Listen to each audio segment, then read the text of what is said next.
To the Premier League. Nottingham Forest, of course, were so good last season, but clearly there were problems behind the scenes that led to the sacking of Nuno and the Australian returning to English football. Oggy, this is quite the story.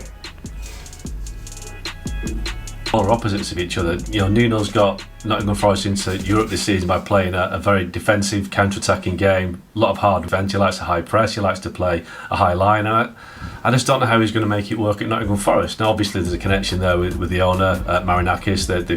I won't say they're close, but they've certainly got a pre-existing relationship. So whether it's a case of Marinakis thinking that he wants to get this guy in, but it doesn't make a lot of sense. I just don't know how he's going to get the team that was so successful under Nuno playing one way, playing a totally different way, which wasn't as successful at Tottenham, by the way. So I don't know. It could end in tears, this one, I think. What do you think, Nadem? New manager bounce for Forest to get something from Arsenal?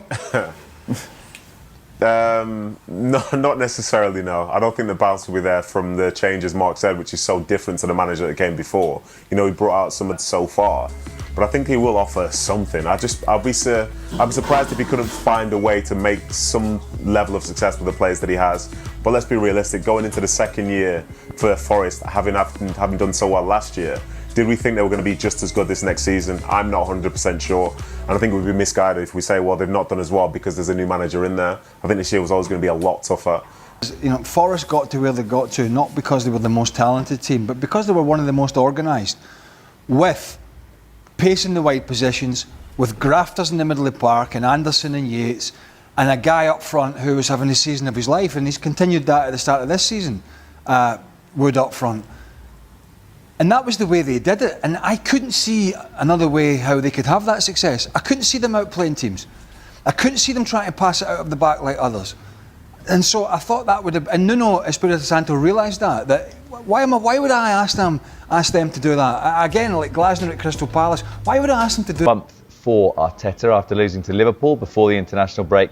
His side faced Manchester City and Newcastle in September, along with Champions League games. Well, despite the absence of key players, including Bieber and Kai Havertz, there were some positives out on the pitch today. Piero Hincapié trained with his new teammates for the first time. He was a deadline day arrival from Bayer Leverkusen and has just returned from helping Ecuador to a 1-0 win over Argentina. Ben White is back too, having been out with a knock since Arsenal's league opener against Manchester United.